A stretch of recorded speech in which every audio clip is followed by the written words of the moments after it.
there are comedy duos, and then there are Cheech and Chong. Most people know the names, recognize the voices, and have probably laughed at least one of their bits whether they meant to or not. They built an empire out of counterculture humor at a time when nobody else was brave enough, or maybe just reckless enough to go there. But here's the thing about icons. The version of them that lives in the public imagination is almost never the full picture. Behind the haze of their stoner personas, behind the cult classic films and the record-breaking albums, there's a story that's stranger, richer, and far more surprising than most people ever get to hear. We're talking about a draft dodger who stumbled into comedy, a musician who turned a topless bar into an improv theater, a horror movie crossover that almost happened, a license plate with a twist nobody saw coming, and a script so thin it could fit in your back pocket. If you think you know everything about Cheech and Chong, buckle up, because you probably don't. Let's start at the very beginning, because even the origin story of this duo is the kind of thing that sounds too strange to be real. Richard Cheech Marin was not, by any stretch of the imagination, planning a career in comedy. He was born in South Los Angeles, raised in a household where his father worked as an LAPD officer, and by the time he hit college age, he had enrolled at California State University Northridge with dreams that had nothing to do with punchlines. He wanted to be a potter. Seriously. Clay wheels, kills, ceramic glazes, that was Cheech's world. Then the Vietnam War draft arrived and scrambled everything. Faced with the very real possibility of being shipped overseas to fight in a conflict he didn't believe in, Cheech made a decision that changed the entire trajectory of his life. He fled to Canada. "I didn't want to get killed in Vietnam," he said later, as plainly as anyone has ever explained a major life choice.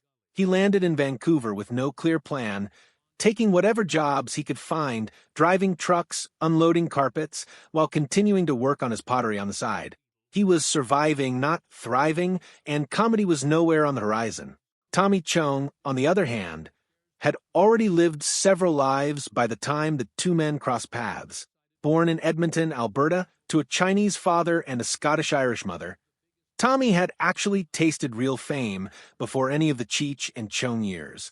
He played guitar in a group called Bobby Taylor and the Vancouvers, a band that earned a record deal with none other than Motown.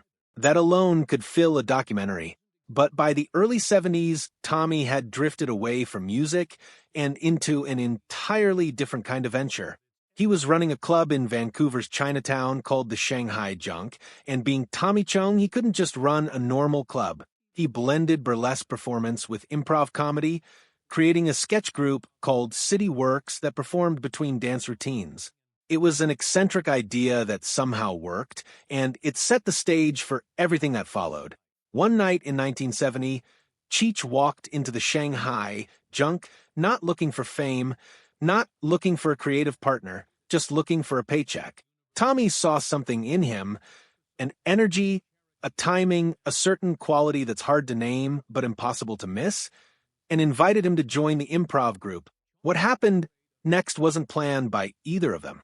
During a performance, the two started riffing spontaneously, and they fell into a bit about a guy trying to find his friend Dave while being too stoned to function.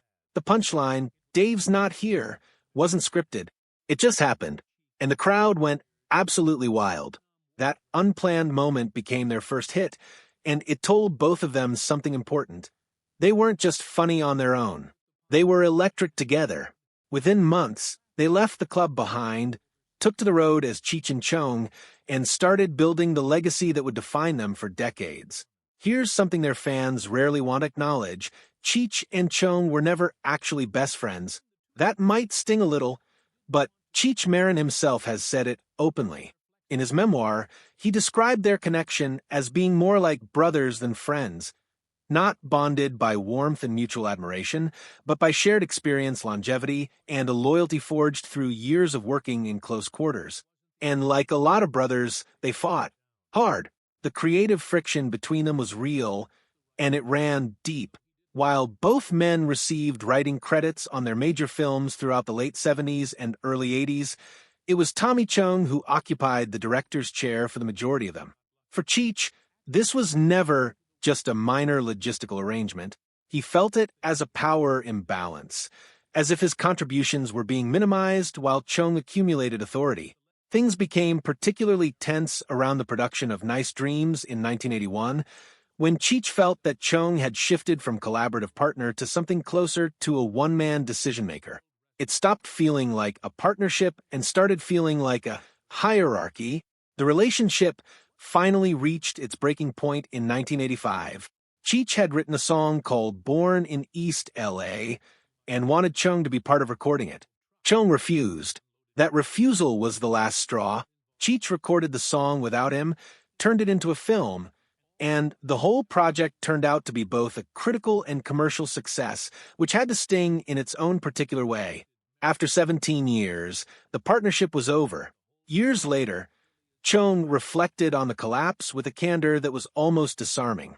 He admitted that he had become a megalomaniac, that the experience of directing had given him a taste of unchecked authority, and he had leaned into it far too hard. The role of director, he explained, can trap you into thinking your word is absolute. And for a while, he believed it was. What makes this story compelling is not the conflict itself, but the honesty with which both men eventually talked about it. They were human beings with egos and blind spots, not just characters in a stoner comedy. Now here's where things get genuinely surreal. At some point in the mid-'80s, someone in Hollywood sat down and thought, what if Cheech and Chong faced off against Jason Voorhees? That someone was Tom McLoughlin, the director behind Friday the 13th Part 6, Jason Lives, which came out in 1986, and is widely credited with injecting new energy into the slasher franchise after it had started to feel stale.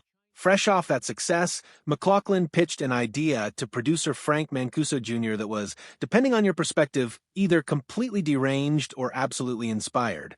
The concept involved Cheech and Chong operating some kind of marijuana-growing enterprise deep in the woods, either as camp counselors in Way Over Their Heads or as outright illicit farmers, when Jason comes lumbering through the trees and chaos ensues. Picture the visual. Two laid-back stoners trying to navigate the woods while one of horror cinema's most iconic killing machines closes in on them. It's absurd, it's ridiculous, and honestly, it sounds like it could have been either a masterpiece or a total disaster with nothing in between. The crossover never happened. Negotiations or development stalled somewhere along the way, and the project never made it off the ground. But the fact that it was seriously considered, that someone with real credits in the Friday the 13th franchise sat down and mapped this out as a genuine pitch, says something fascinating about both the cultural footprint of Cheech and Chong and the anything-goes spirit of 80s Hollywood. They were famous enough to be considered for a slasher franchise. That's a sentence that deserves a moment of quiet appreciation. If you've seen Up in Smoke, Cheech and Chong's 1978 debut film, and one of the highest-grossing comedies of that year, you probably remember the MUF DVR license plate. It's one of those visual gags that lodges itself in your brain immediately, cheeky, a little crude, and perfectly on-brand for the movie. It became one of the most talked-about details in the entire film. The only problem is that Cheech and Chong had absolutely nothing to do with creating it. The MUF DVR plate was not a prop invented by some clever Hollywood art department. It was a real vanity license plate, and it belonged to a real person, specifically an officer with the Los Angeles Police Department, which is, when you stop to think about it, one of the more delicious ironies in cinema history. A plate that became synonymous with stoner counterculture was originally owned by someone whose job was to uphold the very laws that Cheech and Chong spent their careers gleefully mocking. The plate itself had quite a journey before it ended up on screen. It started life on an American Motors Gremlin, one of the more famously unglamorous cars in automotive history. From there it moved to a T-top Corvette, giving it a significant upgrade in cool factor. Eventually, it landed on a customized Volkswagen Beetle, which is the version most closely associated with the film. The plate remained in use until 1986, and the original owner reportedly still has it, California DMV stickers, and all. It's one of those strange real-world footnotes that somehow enhances the mythology around the movie rather than puncturing it. The stories surrounding Up in Smoke don't stop at the license plate. There's another one involving Jack Nicholson that is almost too good to be true, except that it's been told by producer Lou Adler, who was there. When Nicholson came to an early screening of the film, he was not in ideal condition to be watching a comedy. He had recently been in a car accident and was dealing with a dislocated shoulder, the kind of injury that makes every physical movement uncomfortable and every burst of laughter genuinely painful. He was reportedly told, possibly by a doctor, that he should not laugh, that laughing would aggravate the injury and cause him real discomfort. This is, of course, the worst possible instruction to give someone before sitting down to watch Cheech and Chong. Adler recalled that Nicholson simply couldn't help himself. Every time a joke landed, he'd let out these involuntary sounds, grunts and groans, and a series of pained vocalizations that were simultaneously his body's way of laughing and his body's way of objecting to the laughter.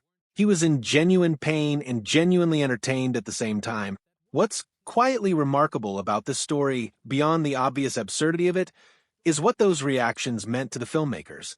If a joke could pull a laugh out of Jack Nicholson when he was in actual physical pain and actively trying not to laugh, that was about as reliable a quality test as you could ask for.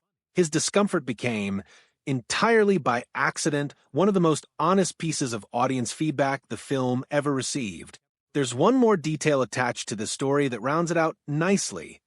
The beat-up Volkswagen Beetle that appears at the opening of Up in Smoke, the one Tommy Chong's character drives around in, was not a studio prop. It was Jack Nicholson's actual car.